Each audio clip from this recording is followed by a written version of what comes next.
தேவனுக்கு மகிமை உண்டாவதாக. இந்த காலை வேளையிலே உங்களை சந்திப்பதில் நான் மகிழ்ச்சி அடைகிறேன். ஒரு வசனத்தை நான் வாசிக்கிறேன். 2 தீமோத்தேயு 4 அதிகாரம் 7 வசனம். நல்ல போராட்டத்தை போராடினேன், ஓட்டத்தை முடித்தேன், விசுவாசத்தை காத்து கொண்டேன்.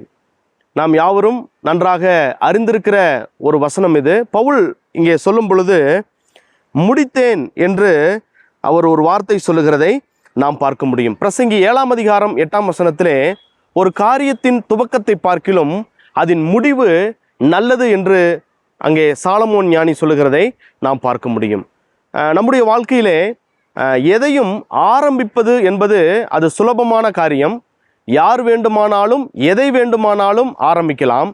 ஆனால் அதை நாம் நன்றாக முடிக்கிறோமா என்பது மிக மிக ஒரு முக்கியமான ஒரு காரியமாக இருக்கிறது. பவுலின் வாழ்க்கையை பொறுத்த மட்டிலே அப்போஸ்தலர் 9 அதிகாரத்திலே அவர் தன்னுடைய ஓட்டத்தை அங்கே ஆரம்பித்ததை நாம் பார்க்க முடியும். அப்போஸ்தலர் 20 அதிகாரம் 24 வசனத்திலே அவர் சொல்லும் பொழுது என்னுடைய ஓட்டத்தை முடிக்கவும் நான் விரும்புகிறேன் என்ற தன்னுடைய விருப்பத்தை அவர் அங்கே தெரியப்படுத்துகிறதை நாம் பார்க்கிறோம். தன்னுடைய வாழ்வின் இறுதி கட்டத்திலே வரும் பொழுது நமக்கு தெரியும் 2 தீமோத்தேயு நிருபமானது தன்னுடைய வாழ்வின் இறுதியிலே அவர் எழுதின ஒரு நிருபம்.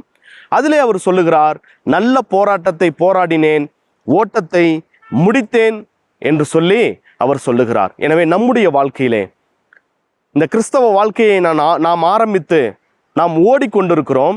நம்முடைய வாழ்க்கையிலே நம்முடைய முடிவு எப்படிப்பட்டதாக இருக்க போகிறது? பவுலை போல ஓட்டத்தை முடித்தேன் என்று நீங்களும் நானும் சொல்ல முடியுமானால் அது எவ்வளோ பெரிய ஒரு காரியம் தெரியுமா? என்று சொன்னால் நம்முடைய தேவனை பொறுத்த மட்டிலே இடையில் நிறுத்துவது என்பது அவர் விரும்பாத ஒரு காரியமாக இருக்கிறது. எபிரேயருக்கு எழுதின நிருபம் 10 அதிகாரம் 38 வசனத்திலே ஒருவன் பின்வாங்கி போவானானால் அவன் மேல் என் ஆத்துமா பிரியமாயிராது என்று ஆண்டவர் சொல்லுகிற அந்த வசனத்தை நாம் கவனிக்க வேண்டும். எனவே கிறிஸ்தவ வாழ்க்கை என்பது நாம் ஆரம்பிப்பது நல்லது, அதை தேவன் விரும்புகிறார். ஆனால் அதைவிட நாம் நன்றாக முடிக்கிறவர்களாக நாம் இருக்கிறோமா? ஒரு காரியத்தின் துவக்கத்தை பார்க்கிலும் அதனுடைய முடிவு நல்லதாக இருக்கிறது. எனவே இதை கேட்டுக்கொண்டிருக்கிற அன்பானவர்களே, நம்முடைய வாழ்க்கையிலே ஒருவேளை பின்மாற்றத்திலே நாம் இருப்போம் என்று சொன்னால், அல்லது இந்த இயேசுவை நான் பின்பற்றினது போதும், இந்த இயேசுவை விட்டு நான் போய்விடலாம் அல்லது இடையிலே நிறுத்திவிடலாம் என்று சொல்லி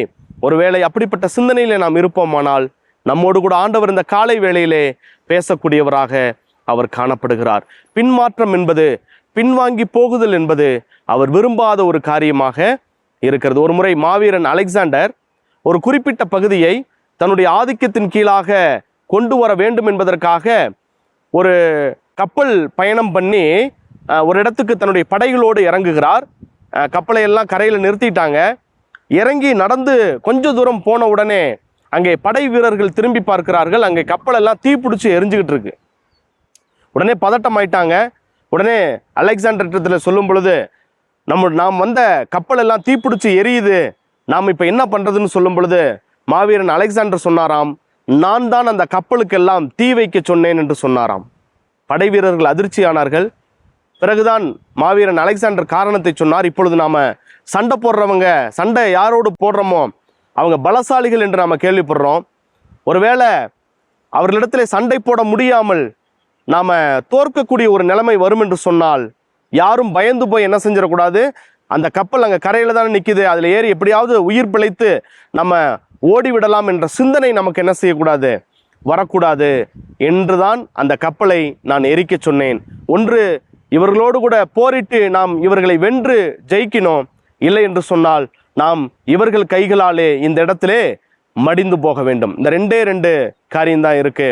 எனவே பின்மாற்றம் என்பதற்கு, திரும்பி போகுதல் என்பதற்கான எந்த ஒரு வாய்ப்பும் இருக்கக்கூடாது என்று சொல்லி மாவீரன் அலெக்சாண்டர் தன்னுடைய படை வீரர்களிடத்திலே சொன்னாராம். அவ்விதமான ஒரு நிலைமையிலே நம்முடைய வாழ்க்கையிலும் கூட பின்மாற்றம் தேவன் விரும்பாத ஒரு காரியமாக இருக்கிறது.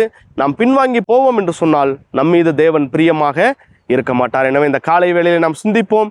பவுலை போல நல்ல போராட்டத்தை போராடினேன், ஓட்டத்தை முடித்தேன் என்று சொல்லக்கூடிய நிலைமையிலே நாம் தொடர்ந்து ஓடுவதற்கேற்ற எல்லா கிருபைகளையும் கர்த்தர் உங்களுக்கும் எனக்கும் அருள்வாராக. தேவன் நம்மை ஆசீர்வதிப்பாராக. ஆமேன்.